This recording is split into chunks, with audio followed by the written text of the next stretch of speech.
en una noche oscura y sin luna del año de nuestro Señor, 1314, Thomas Randolph, el joven conde de Moray, reunió a su alrededor a un pequeño grupo de guerreros. Estaban a punto de embarcarse en un audaz intento de escalar la escarpada pared rocosa del castillo de Edimburgo.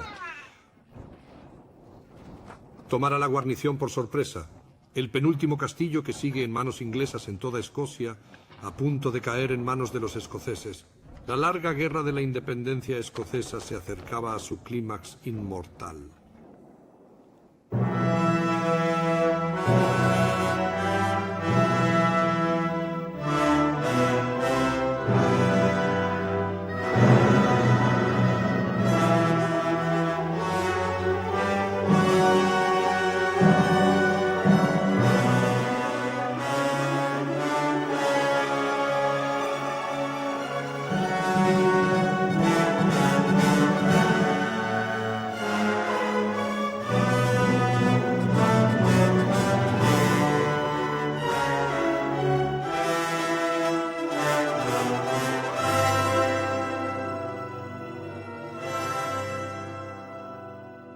Era un día sombrío y tormentoso de marzo de 1286. Y 6, cuando Alejandro III, rey de Escocia, presidió la que iba a ser la última reunión de su consejo. Se reunieron en lo alto de Edimburgo, en el castillo de las doncellas.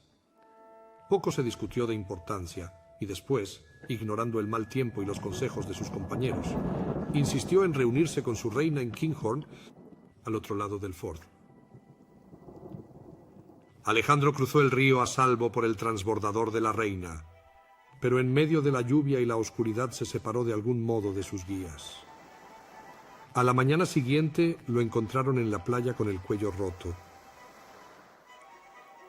El escenario estaba preparado para una lucha que culminaría unos 28 años más tarde en las orillas pantanosas de un pequeño arroyo que serpentea bajo el castillo de Stirling.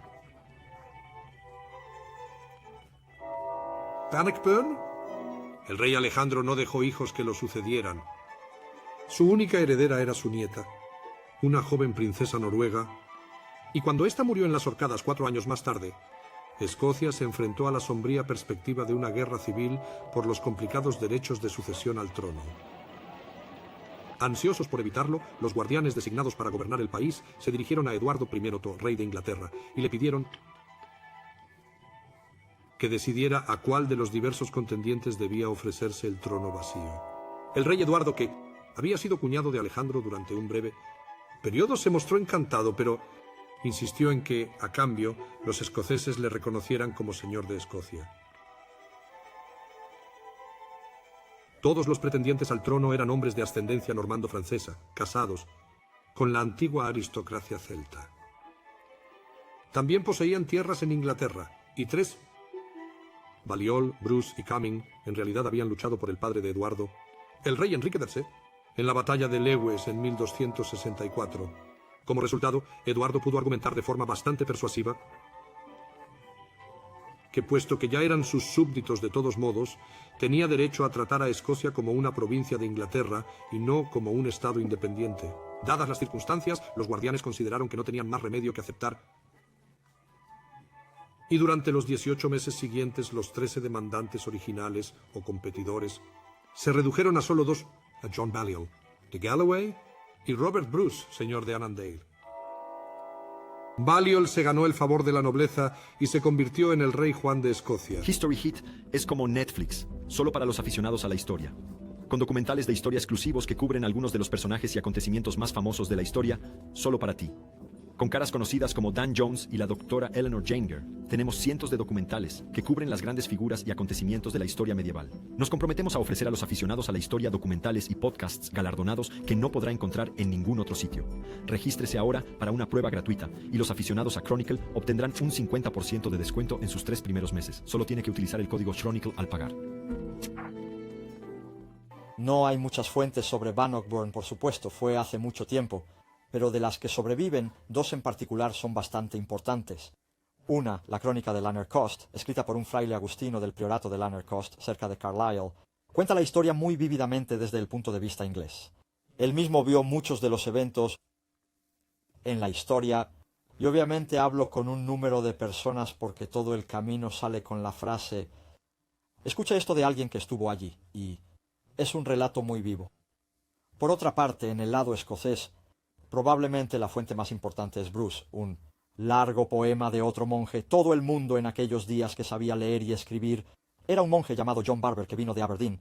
Y hay un relato muy largo de las guerras de independencia que trata de Bruce y también muy hábilmente entreteje un montón de historias sobre la familia Douglas que también eran bastante importantes en ese momento.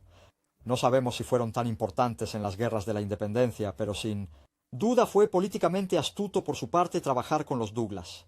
Algunas de las historias que cuenta son muy legendarias. El Bruce mató a un buen número de personas de la manera más notable y también lo hizo su patrón Douglas.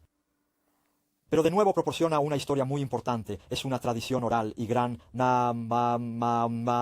Parte de la historia, muchos de los detalles se perderían sin ella.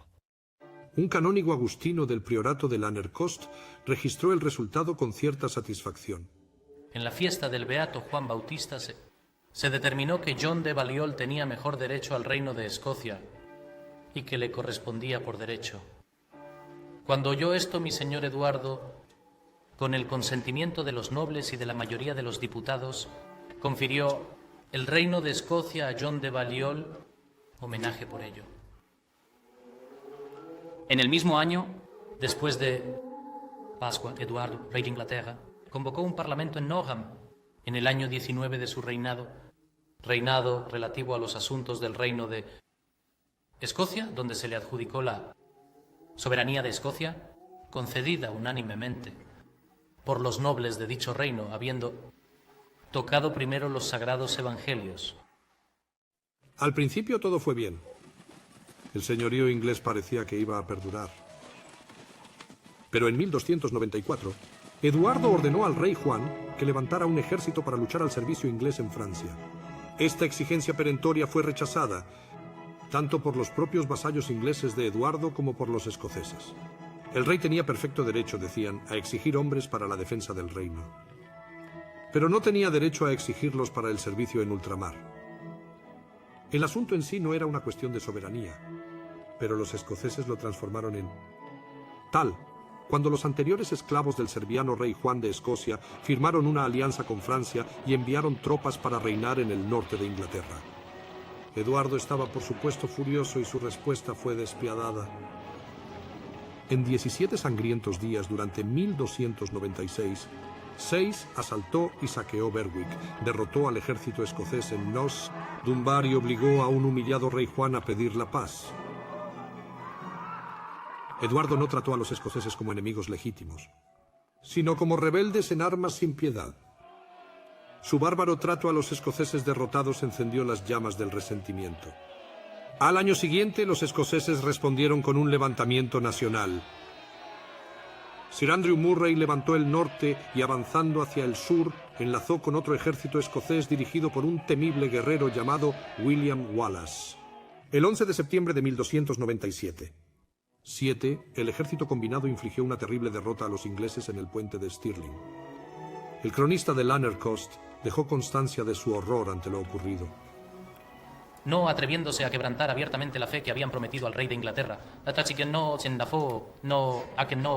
Algunos escoceses hicieron que cierto hombre sanguinario, William Wallace, que antes había sido jefe de bandoleros en Escocia, se sublevara contra el rey y reuniera al pueblo en su apoyo. Así, en torno a la natividad de la gloriosa Virgen, se mostraron en rebelión, y cuando llegó un gran ejército de Inglaterra fueron conducidos al puente de Stirling, donde al otro lado del agua estaba apostado el ejército de Escocia. Los escoceses permitieron cruzar el puente a tantos ingleses como podían esperar vencer y, luego, habiendo bloqueado el puente, masacraron a todos los que habían cruzado, entre los cuales pereció el tesorero de Inglaterra, Hugh de Cressingham, de cuya piel William Wallace hizo arrancar una ancha tira desde la cabeza hasta el talón, para hacer con ella un balderic para su espada. El conde de Warren escapó a duras penas en un pequeño grupo, ya que el enemigo los perseguía con tanto ahínco. Por desgracia para la causa escocesa, Sir Andrew Murray fue herido de muerte en la batalla de Stirling, pero Wallace seguía llevando la antorcha y se lanzó al norte de Inglaterra, llevando el fuego y la destrucción a la tierra de su enemigo jurado. En el momento de la incursión de Wallace, Eduardo estaba ocupado haciendo campaña en Gascuña, pero en cuanto pudo, regresó apresuradamente y marchó hacia el norte con un fuerte ejército. Eduardo aplastó al ejército escocés en Falkirk en julio de 1298. A partir de entonces, la lucha se convirtió en una feroz guerra de guerrillas marcada por atrocidades atroces en ambos bandos. El propio Wallace fue finalmente capturado y ejecutado en 1305. Pero para entonces, los escoceses habían encontrado nuevos líderes. El más notable, Robert Bruce, conde de Carrick, nieto de Robert de Bruce, que se había ofrecido sin éxito como candidato a la corona en 1291. Aunque compartían el mismo nombre, abuelo y nieto rara vez se confunden. El hombre que se convertiría en el mayor rey guerrero de Escocia es conocido por la historia simplemente como Bruce. Sin embargo, al principio sus lealtades eran bastante inciertas. Había luchado en la causa escocesa junto a Murray y Wallace en el puente de Stirling en 1297. Pero siguiendo el complicado patrón de lealtades cambiantes que caracterizó la época medieval, cambió de bando y sirvió a las órdenes del rey Eduardo en el bando de los ingleses en la batalla de Falkirk al año siguiente. De hecho, Bruce seguía luchando por los ingleses cuando estos tomaron el castillo de Stirling en 1305. Pero para entonces su padre había muerto y él había heredado el derecho de su abuelo al trono de Escocia. Incluso mientras luchaba por sus señores ingleses, es probable que ya estuviera tramando vencerlos. La cuestión de la lealtad en la época medieval era extremadamente pragmática, como lo es hoy. En realidad se trataba de agarrar quién puede. Un rey, una vez coronado, era una cosa, pero para él ser capaz de retener la corona, eso era otra cosa, porque sus inquilinos en jefe nunca lo considerarían más que primus inter pares, el primero entre iguales. Así que, en resumen, era una cuestión de cada uno para sí mismo. En 1302, Bruce se enteró de una alianza entre Juan de Balliol y Felipe el Hermoso de Francia. Esto creó la posibilidad muy real de una intervención militar francesa en los asuntos escoceses. En ese caso, Bruce se dio cuenta todas sus posesiones estarían en peligro. Por lo tanto, le correspondía cambiar su lealtad en este punto y realmente lo hizo. A principios de 1306, Bruce cambió de bando por última vez. El trono vacante de Escocia era ahora su objetivo primordial. Con este fin asesinó a John Comyn, su rival más cercano por el trono de Escocia. Tan amarga era la enemistad entre Bruce y su rival que el único lugar donde ambos sentían que podían reunirse sin peligro era en la iglesia. Ostensiblemente reunidos para discutir una tregua, se encontraron cerca de Dumfries, en una capilla. A pesar de este sagrado lugar de encuentro, Bruce desenvainó su daga y asesinó a Comyn a sangre fría. Bruce fue excomulgado por este acto. No obstante, se hizo coronar rey de Escocia en Scone el Domingo de Ramos. La reacción de Eduardo a estos eventos fue predecible. Demasiado enfermo para hacer campaña. Envió un ejército hacia el norte que sorprendió a Bruce en las afueras de Perth y dispersó a sus hombres con una sola carga de caballería. Incluso ante este revés, Bruce se mantuvo impertérrito y se marchó a las colinas con unos pocos seguidores. Pero un año más tarde, estaba lo suficientemente fuerte como para volver al frente de un pequeño ejército y derrotar a los ingleses en la batalla de Loudon Hill, cerca de Kilmarnock. Ante esta continua insolencia, Eduardo decidió por fin enfrentarse a Bruce en persona. Pero a los 68 años era demasiado viejo. En contra del consejo de su familia, Eduardo levantó su ejército y marchó de nuevo hacia el norte. Murió en Burgh by Sands, a 3 millas de la frontera con Escocia. Invasión fue abandonada. Eduardo I era una persona realmente difícil de seguir. No solo era un soldado muy experimentado, el martillo de los escoceses, por supuesto, como era su apodo, también era un gran estadista, y durante su reinado se produjeron importantes acontecimientos en Inglaterra. Pero sobre todo, era un soldado experimentado. Había lidiado con la guerra civil en Inglaterra, había estado en una cruzada, había derrotado y conquistado a los galeses. Casi había noqueado a Escocia en una campaña anterior. Y fue realmente solo en sus últimos años, a medida que envejecía y se enfermaba, que las cosas comenzaron a deslizarse un poco. Pero se le puede criticar por no haber traído al primer príncipe de Gales, como había hecho Eduardo II. Tesetat. No lo educó adecuadamente. Y creo que parte de la responsabilidad, por lo tanto, de las debilidades de Eduardo II recaen sobre la cabeza de su padre. Eduardo II ha tenido muy mala prensa, tanto en su época como posteriormente, y esto no es de hecho del todo justo. Aunque debemos admitirlo, tenía sus favoritos, Piers Gaveston y otros, y la gente ha cuestionado sus costumbres sexuales. Al mismo tiempo era un rey extremadamente culto que disfrutaba del arte, la música y la pintura. En muchos sentidos estaba muy por delante de su tiempo. Pero el problema era que no era lo suficientemente fuerte para ser rey en este siglo en particular. Eduardo I, el martillo de los escoceses, había muerto y la guerra entraba en una nueva fase. Con el asesinato de John Comyn, Bruce había eliminado a un rival potencial. Pero al hacerlo, se había enredado en una desesperada disputa de sangre con el resto de los Comyns. La resistencia al dominio inglés había comenzado en el norte de Escocia. Y resultaba irónico que Bruce tuviera que luchar ahora contra los mismos señores del norte que habían luchado por establecer la independencia del país. Bruce derrotó al conde de Buchan en Burra, cerca de Aberdeen, en diciembre del 37. El hostigamiento de la provincia de Buchan, que siguió a esta victoria, aún se recordaba con horror 50 años después, pero sirvió a su propósito.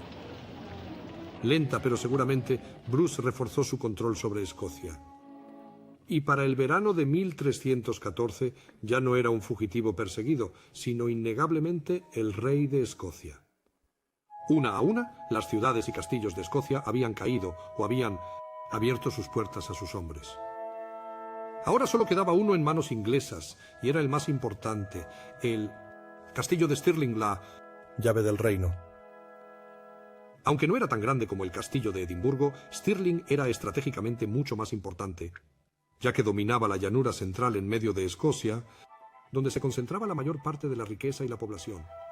Hoy en día sigue siendo una vista majestuosa y sobrecogedora.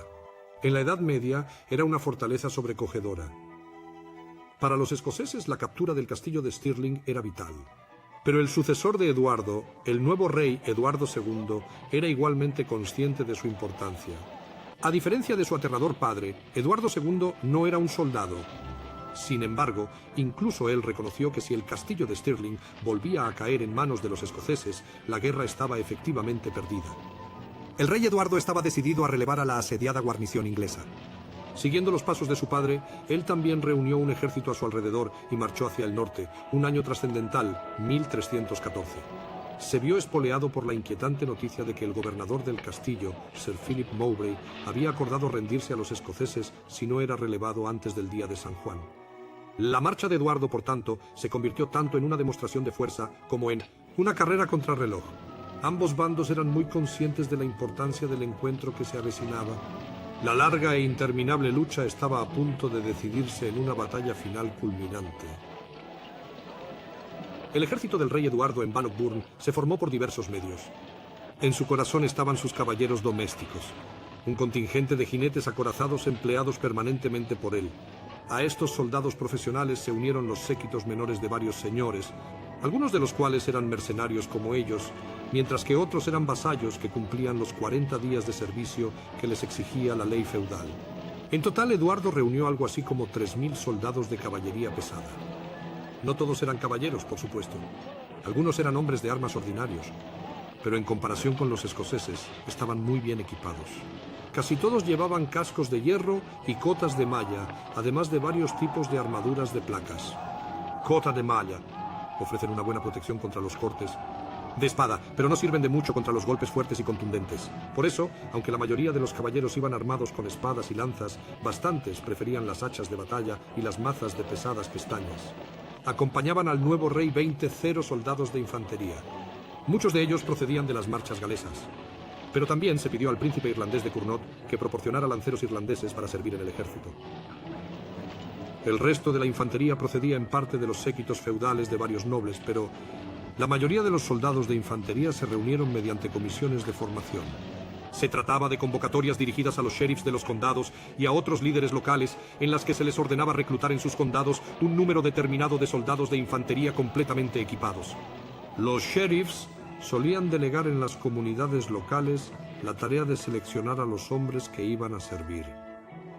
Se les asignaba simplemente una cuarta parte de los reclutas y se les dejaba producir el número requerido. Todos los campesinos con tierras o rentas por valor de entre 2 y 5 libras al año estaban obligados a servir como arqueros. Y naturalmente, la calidad de los combatientes variaba enormemente. Los jornaleros sin tierra no estaban obligados a cumplir el servicio militar, pero podían ser contratados como sustitutos para ir en lugar de los campesinos que eran elegidos para ir, pero deseaban quedarse en casa. Las comunidades locales también se encargaban de armar y vestir a los hombres elegidos para ir, y parece que era habitual en esta época que se les dieran abrigos de lana blanca, así como cuchillos, espadas y arcos o lanzas. Una vez reunidos para el servicio, los soldados de infantería se organizaban en unidades de 20 hombres. Vingtenage de la palabra francesa que significa 20. 5 de estas unidades, o vingtains, se agrupaban en una compañía dirigida por un centenario. Cabalgaba con armadura completa y solía ser un soldado profesional, aunque, al igual que el vingtener, a veces podía ser elegido por sus hombres. No existía una organización formal por encima del nivel de la compañía, aunque los hombres del mismo país o de las propiedades de un noble en particular solían servir juntos. Llegado el día de era costumbre organizar las distintas compañías en 3 grandes divisiones o batallas: la vanguardia y la retaguardia. La tarea del mariscal, el equivalente medieval de un jefe de Estado Mayor, asignar las diferentes compañías a cada división, de manera que las 3 tuvieran una proporción equitativa de arqueros y lanceros. La infantería estaba, por supuesto, mucho menos armada y equipada que la caballería. Sobre su indumentaria básica de camisa, calzón y jubón, los soldados de infantería solían llevar chaquetas acolchadas de lona o cuero, y quizá también algo de cota de malla, junto con sencillos cascos de hierro. Si pertenecían al séquito de un señor o estaban a sueldo directo del rey, también llevaban casacas de librea, con la insignia de su señor, pero por lo demás eran casacas blancas lisas. A menudo se añadía la cruz roja de San Jorge a las casacas de la infantería. La mayor parte de la infantería del rey Eduardo en Bannockburn eran arqueros, pero también había lanceros entre las levas de los condados, y otros lanceros y ballesteros fueron reclutados en Gales e Irlanda. El ejército escocés se formó de manera similar, pero en un aspecto crucial era muy diferente del inglés. El elemento más importante del ejército escocés no eran los caballeros a caballo, sino la infantería. Estaban armados principalmente con largas picas. En Escocia, solo los hombres con propiedades eran considerados seriamente para el ejército. Se consideraba que solo aquellos que poseían una participación en la tierra podían ser los encargados de defenderla. En cualquier caso, se requería cierta riqueza para poder permitirse el equipamiento necesario. Aunque la infantería escocesa estaba compuesta principalmente por reclutas, no eran las levas de campesinos andrajosos de la imaginación popular. Una vez seleccionados los hombres e inspeccionado su equipo en los Wappenshows o exhibiciones de armas, se formaban en compañías que podían estar dirigidas por los lairds locales o, en el caso de los hombres de los boroughs, por los baileys o incluso por el propio preboste. A diferencia de los soldados de infantería ingleses, que luchaban principalmente con el pico y el arco, los escoceses contaban con grandes cuerpos de piqueros que se agrupaban para formar Shiltron, término escocés que significa literalmente matorrales móviles. Cada uno de estos erizos de picas en movimiento tenía unos 3.000 efectivos. Los hombres estaban densamente apiñados, hombro con hombro, formando un bosque de puntas de lanza, lo que suponía un obstáculo formidable para la carga de la caballería. Sin embargo, los hacía muy vulnerables al tiro con arco, la única arma en la que Inglaterra era líder mundial. Como los escoceses habían hecho naufragar su coste en Dunbar e iban a hacerlo de nuevo en Neville's Cross, los arqueros ingleses eran enemigos mortales si se presentaba la oportunidad. Si los lanceros escoceses quedaban desprotegidos, las devastadoras lluvias de flechas de los temibles arcos largos ingleses caían sobre los lanceros que se encontraban apretados, donde difícilmente podían dejar de encontrar un blanco, provocando la muerte antes de que los escoceses tuvieran siquiera la oportunidad de enfrentarse al enemigo. A pesar de esta evidente debilidad táctica, los nobles escoceses compartieron los peligros con los hombres. Mientras los líderes ingleses cabalgaban con la caballería, los caballeros escoceses y lucharon en las primeras filas de los schiltrons, hombro con sus hombres. Muchos de los oficiales escoceses estaban tan bien acorazados como sus homólogos ingleses, pero como servían a pie en lugar de a caballo, algunos de ellos confiaban en chaquetas acolchadas y sencillos cascos de hierro como sus hombres. Los weapon shows se celebraban no solo para comprobar que cada hombre poseía las armas y el equipo que le exigía la ley, también para proporcionar una oportunidad de entrenamiento, lo que significaba que la infantería escocesa de la época estaba mucho mejor disciplinada y adiestrada que muchos de sus contemporáneos. Sin embargo, durante todo el periodo, los escoceses fueron inferiores en arqueros, por lo que siempre fueron vulnerables al poderoso arco largo. El schiltron era un método antiguo y bien probado para luchar contra los escoceses. Lo que fue diferente en Bannockburn fue que, a diferencia de muchas batallas en las que participaron los escoceses, tuvieron tiempo para practicar. Cualquier tonto puede aprender qué hacer con una pica en muy poco tiempo, pero se necesita mucho tiempo y mucha práctica para ser capaz de moverse correctamente, moverse con rapidez y moverse con eficacia en un gran cuerpo. Muy a menudo los ejércitos escoceses no podían lograr eso, por la enorme distancia que tenían que recorrer para encontrarse con alguien. En Bannockburn, por otra parte, tuvieron mucho tiempo para esperar la llegada de los ingleses. Sabían que los ingleses vendrían a Stirling, así que tuvieron tiempo mientras esperaban para practicar realmente moverse en grandes cuerpos. De hecho, no es imposible que ensayaran parte de la batalla en el bosque bajo el castillo de Stirling. Así que el día de la batalla no solo estaban acostumbrados a moverse en grandes formaciones, sino que también estaban acostumbrados a moverse sobre el mismo terreno en el que se libró la batalla. Por supuesto, un caballero medieval estaba entrenado desde niño para usar sus armas personales. Y la temible carga de un cuerpo de caballeros a caballo era la mayor táctica de choque de la época. Pero se dedicó poco esfuerzo o atención a entrenar grandes cuerpos de caballería para luchar juntos. Una y otra vez en Bannockburn, algunos caballeros ingleses cargaron con valentía contra las disciplinadas filas de picas escocesas, pero su coraje y sus habilidades individuales no fueron suficientes. No hay nada muy nuevo en la idea del schiltron como tal. De hecho, el mismo año después de la batalla de Bannockburn, hablando del año 1315, en Morgarten, los suizos fabricaron una forma mucho mayor del schiltron, utilizando de hecho picas de 21 pies. Mientras que las que conocemos de Robert de Bruce tenían unos 14 pies de longitud. E incluso entonces, no era un invento nuevo, por supuesto. Ya en la historia clásica, las ciudades-estado de Grecia, cuando empezaban a surgir, utilizaban la falange, que era, a todos los efectos, exactamente lo mismo que el schiltron de épocas posteriores. El rey Eduardo ordenó a su ejército reunirse en Berwick el 10 de junio de 1314. Y viajando hacia el norte por Edimburgo, llegó a Falkirk en la noche del 22, a apenas 16 kilómetros de Stirling. El rey de Escocia le estaba esperando. A diferencia de William Wallace, 17 años antes, Bruce había elegido su campo de batalla con bastante cuidado. Stirling estaba rodeada por una llanura aluvial baja o karse, zona pantanosa y húmeda inadecuada para la caballería. La antigua calzada romana, sin embargo, seguía un espinazo de terreno seco ligeramente más elevado. Un par de millas al sur de Stirling, la calzada cruzaba un estrecho arroyo llamado Bannockburn y luego discurría por una meseta baja con manchas de bosque. Esta zona había sido reservada por los reyes escoceses como coto de caza y se llamaba New Park. El rey Eduardo obviamente trataría de avanzar sobre Stirling a lo largo de la calzada romana. Tenía un enorme tren de equipajes y no podía ser arrastrado a través de campo abierto.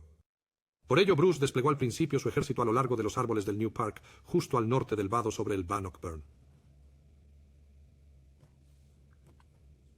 Se cavaron trincheras o fosos a lo largo del frente de esta posición, de modo que si intentaban abrirse paso por la carretera, la caballería inglesa no tendría uno, sino dos obstáculos difíciles de cruzar antes de entrar en contacto con la infantería escocesa. Por otra parte, el karse plano al este del New Park quedó tentadoramente vacío. El domingo 23, el inglés avanzó cautelosamente hacia Bannockburn y se detuvo a media milla al sur. En ese momento se dice que Sir Philip Mowbray, el gobernador de Stirling, se escabulló y avisó al rey Eduardo de que, por lo que a él respectaba, el castillo ya había sido relevado y que no había necesidad de que el rey avanzara más. No es de extrañar que incluso el rey Eduardo se sintiera un poco desconcertado por esta extraordinaria sugerencia, pero al menos Mowbray le confirmó que se habían visto grandes cuerpos de infantería escocesa moviéndose entre los árboles del New Park. De hecho, Bruce había tomado una posición de defensa total en el parque. Eduardo avanzaba por el camino desde el sur, y pronto descubriría los elaborados y quizás bastante obvios obstáculos que se interponían en su camino, pero aún existía la remota posibilidad de que se organizara un asalto frontal inglés que coincidiera con una salida desde el castillo, o incluso que el rey aprovechara su considerable superioridad numérica para atacar por el camino, y dar la vuelta al mismo tiempo. Bruce estaba preparado para luchar en cualquier eventualidad. Sin embargo, sensatamente, el rey Eduardo comenzó enviando 2 escuadrones de caballería para echar un vistazo al nuevo parque antes de comprometerse. La primera partida de reconocimiento inglesa, dirigida por Sir Humphrey de Bohun, impetuoso sobrino del conde de Hereford, avanzó en línea recta por el camino, cruzó el vado sobre el Bannockburn y tomó nota de las defensas. Entonces, para sorpresa de ambos, se encontraron cara a cara con Bruce en persona. El rey de Escocia había cabalgado para reconocer el terreno. Estaba completamente solo. El joven de Bohun actuó de inmediato. Enfundando su lanza, cabalgó directamente hacia Bruce.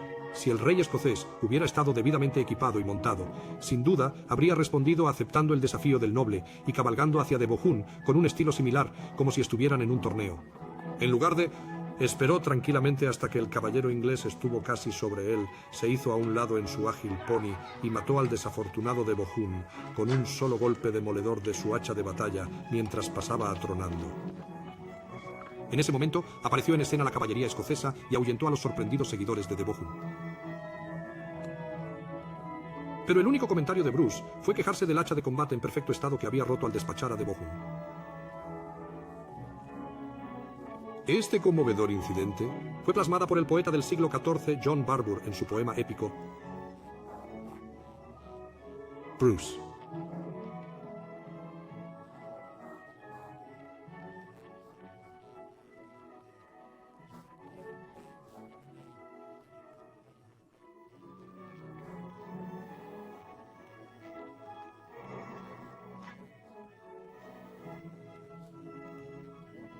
Till he down to the earth him bare.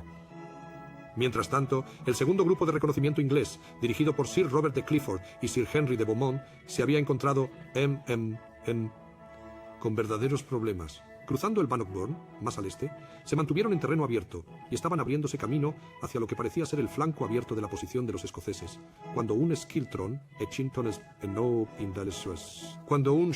de piqueros salió de repente del bosque hacia ellos.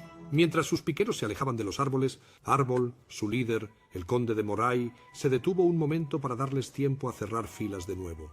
En ese momento estalló una furiosa discusión entre los líderes de la caballería inglesa. Un caballero de Yorkshire, Sir Thomas Grey, era partidario de cargar contra los escoceses de inmediato mientras aún estuvieran desordenados.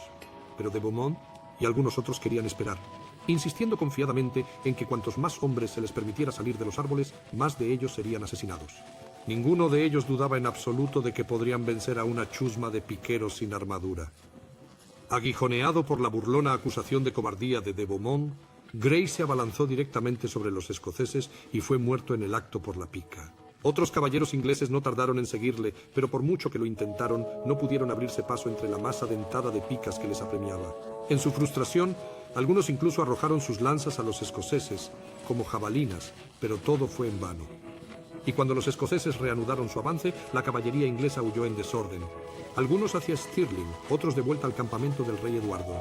Habiendo dejado claro su punto de vista, los piqueros de Murray marcharon tranquilamente hacia la sombra de los árboles. El primer asalto de la batalla había sido sin duda para los escoceses. Pero el rey Eduardo sabía ahora que, aunque un asalto frontal por la calzada romana parecía demasiado difícil, aún parecía posible flanquear la posición de los escoceses siguiendo la ruta de Clifford. Aquella noche, todo el ejército inglés giró pesadamente a su derecha, cruzó con dificultad el Bannockburn hasta el este del New Park y luego esperó incómodamente a que amaneciera. La operación ya iba mal.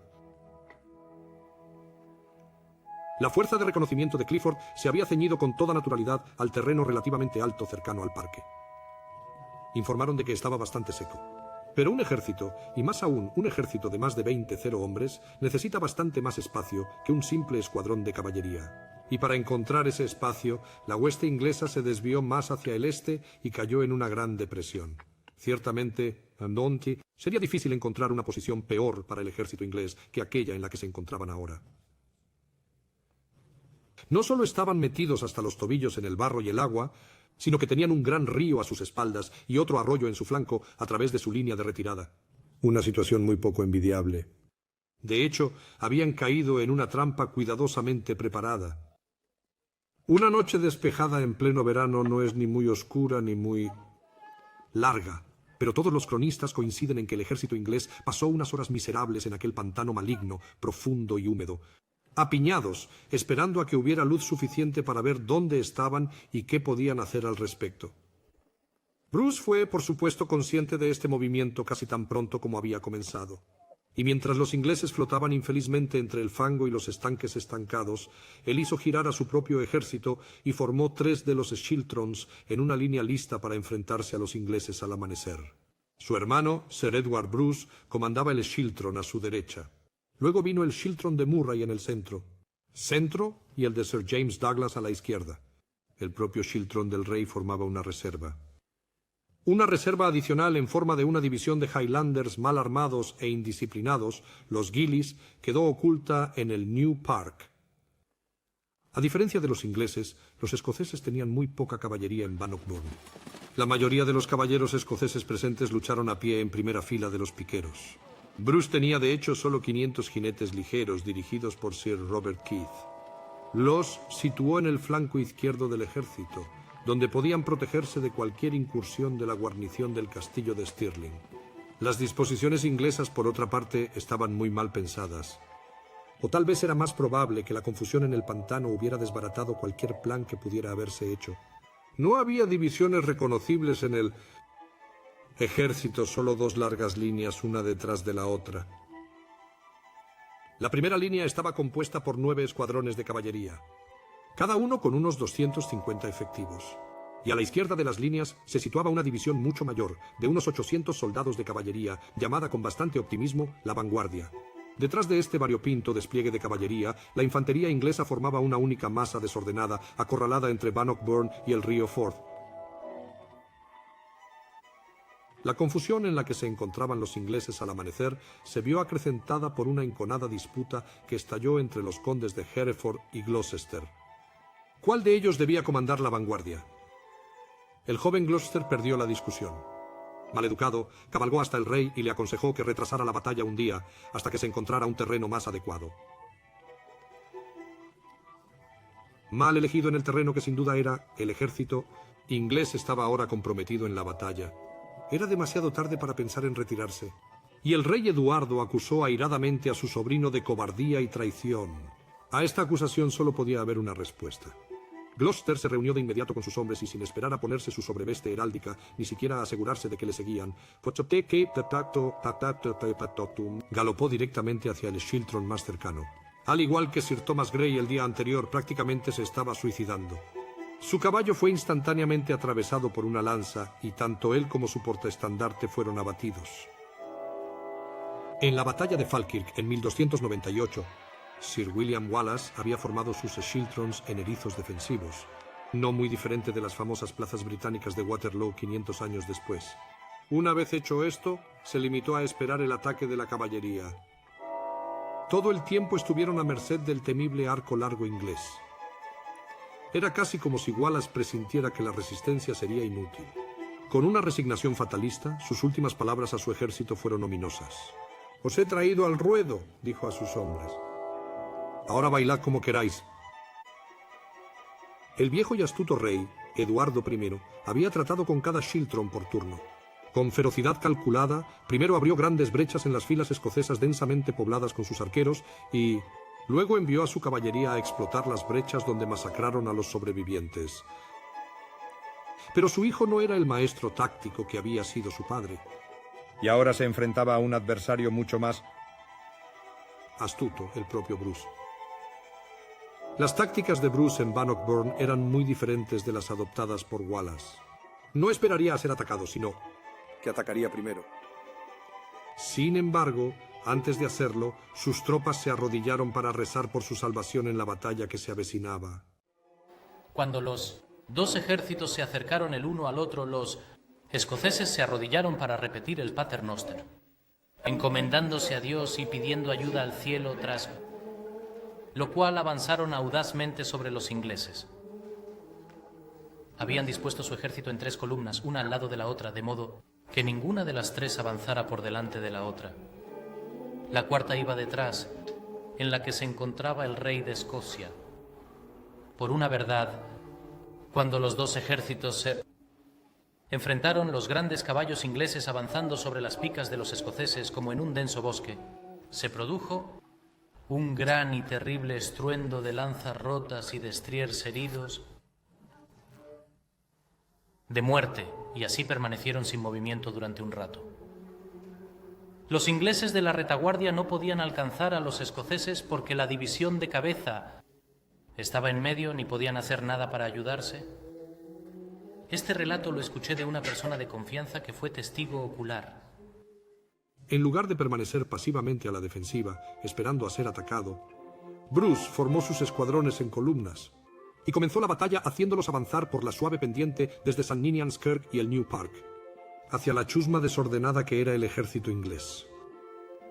Al unirse la batalla, los Shiltrons escoceses avanzaron contra la caballería inglesa. A medida que se acercaban para ayudarse mutuamente, se hizo evidente que iban a ser flanqueados por la izquierda, por lo que Bruce dirigió a sus propios hombres para prolongar la primera línea. Una y otra vez, la caballería inglesa cabalgaba audazmente hacia adelante, lanzándose en vano contra las picas de los escoceses. Ninguno de ellos pudo abrirse paso. Los escoceses se mantuvieron firmes, concentrándose en matar a los caballos. A medida que cada caballero acorralado caía o se zafaba de su moribundo caballo, era rápidamente rematado con espadas o hachas. El poema épico de John Barbour capta algo de la atmósfera de esta fase de la batalla. Bannockburn no fue un encuentro caballeresco entre caballeros ataviados con brillantes capas en una verde pradera. No fue una elegante tournée librada por el honor de una bella dama, sino un fangoso y brutal combate a muerte en el que no se tomaron prisioneros y en el que caballeros refinados fueron despiadadamente masacrados por soldados comunes.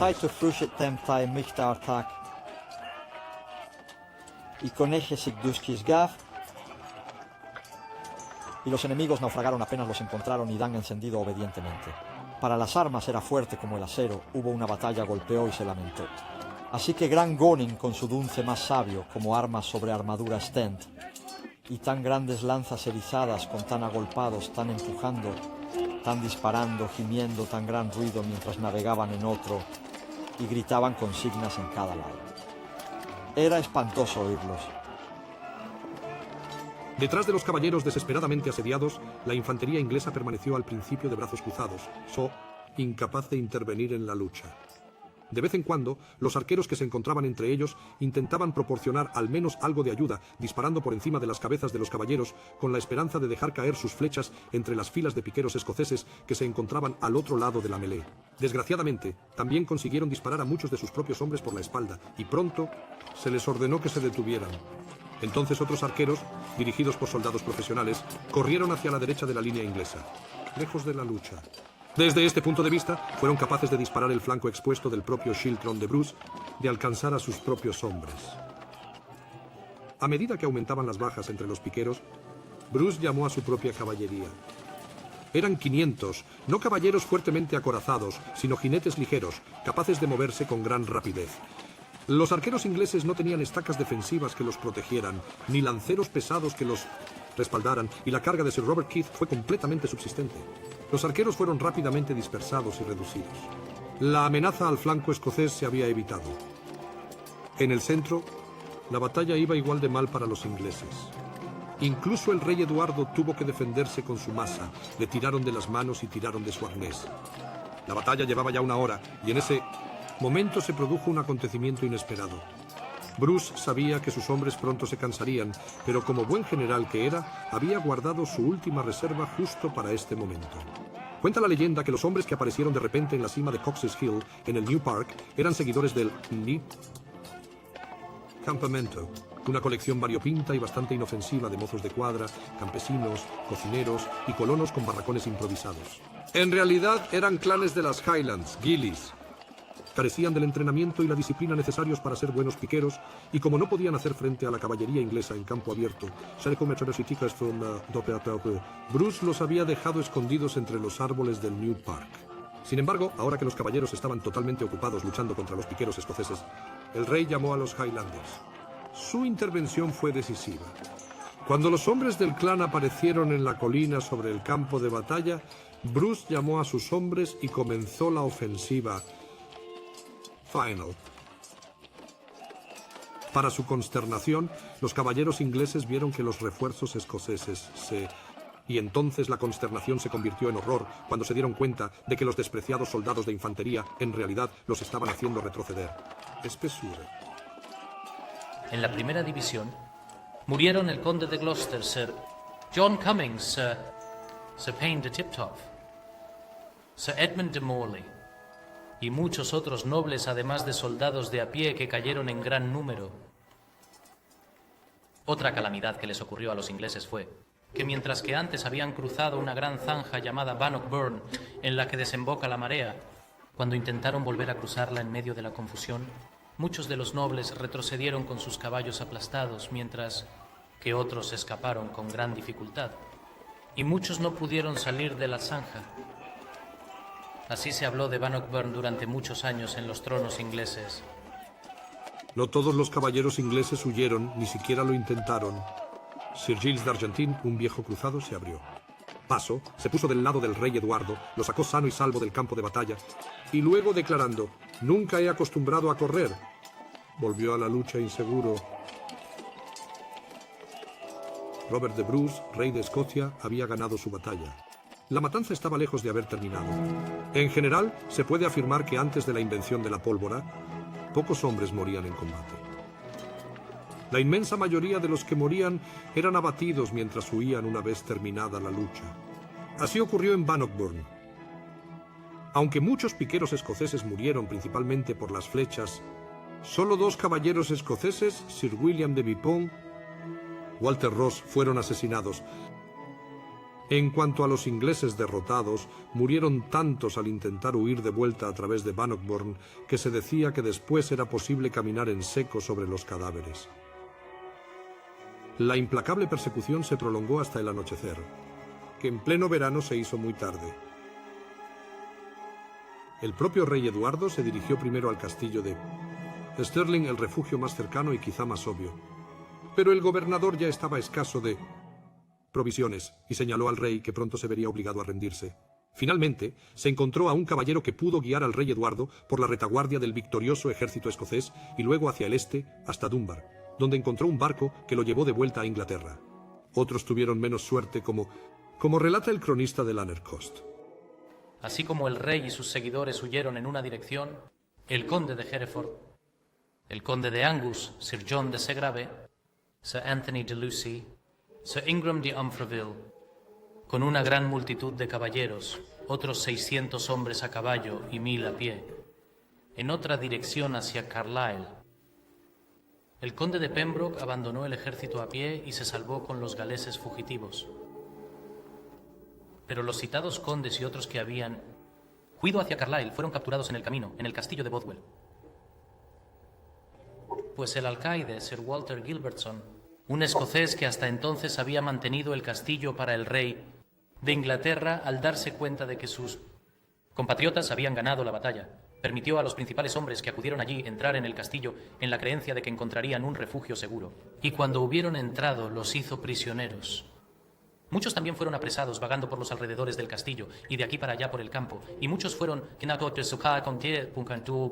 asesinados. Se dijo también que algunos caballeros fueron capturados por mujeres y que ninguno de ellos regresó a Inglaterra salvo en medio de una abyecta confusión.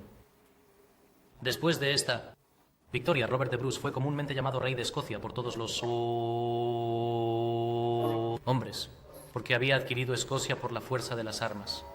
Los cronistas se inclinaban a buscar la mano de Dios en una victoria tan decisiva, obtenida contra tan duros pronósticos. Incluso se llegó a afirmar que la derrota inglesa fue un castigo divino por el saqueo de un monasterio en el camino hacia el norte, pero las verdaderas razones fueron puramente militares. En primer lugar, Bruce eligió sabiamente su terreno. Mientras que sus piqueros podían operar eficazmente en el fangoso terreno de Carse, era totalmente inadecuado para la pesada caballería inglesa. Aunque se preparó para librar una batalla defensiva en el New Park si era necesario, probablemente tuvo la intención desde el principio de librar la batalla en el Carse si podía. En segundo lugar, aunque su ejército era muy superior en número al inglés, estaba mucho mejor entrenado. Los caballeros del rey Eduardo eran extremadamente valientes, pero con poco personal. Como resultado, su superioridad numérica era más una desventaja que una ventaja. En términos simples, todos se estorbaban entre sí. Peor aún, no había una cadena de mando eficaz en el bando inglés. Bruce no solo era capaz de controlar su ejército, sino que también era capaz de juzgar cuándo era mejor comprometer sus reservas de la lucha.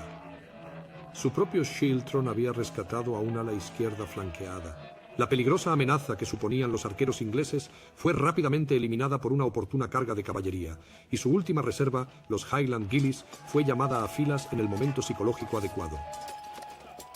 El rey Robert y su ejército ganaron la batalla de Bannockburn, porque se lo merecían. No se puede negar la importancia global de la batalla de Bannockburn. Le valió a Escocia 3 siglos de libertad del dominio inglés. La independencia, en otras palabras. Pero militarmente hablando, también aprendimos algunas lecciones muy importantes de este enfrentamiento. En primer lugar, existía el peligro de un exceso de confianza. Los ejércitos ingleses habían derrotado a menudo a los ejércitos escoceses en ocasiones anteriores, en particular en la batalla del Estandarte. Es un muy buen ejemplo de ello, y estaban, por lo tanto, algo sobreasegurados del éxito, y eso es siempre una cosa peligrosa.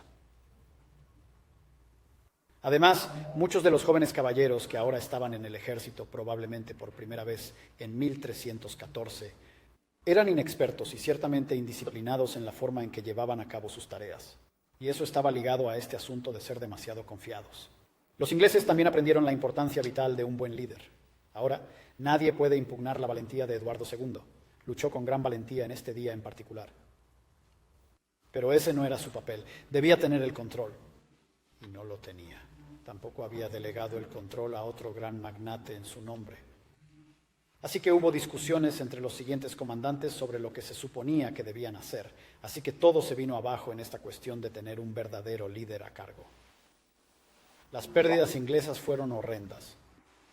22 condes, 68 varones, 1000 lanceros y arqueros.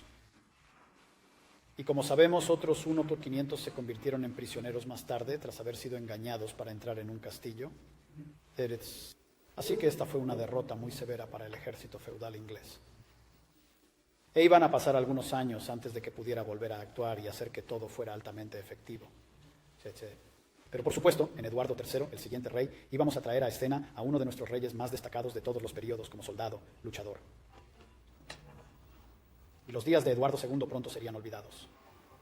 Sin embargo, como admitió tristemente el cronista de Lanercost, Bruce había demostrado decisivamente su derecho al trono de Escocia en Bannockburn. Podría decirse que el rey Eduardo I había estado de hecho justificado al considerar al rey de los escoceses como su vasallo feudal, pero las largas guerras de independencia establecieron que el pueblo llano de Escocia no debía ninguna lealtad al rey de Inglaterra.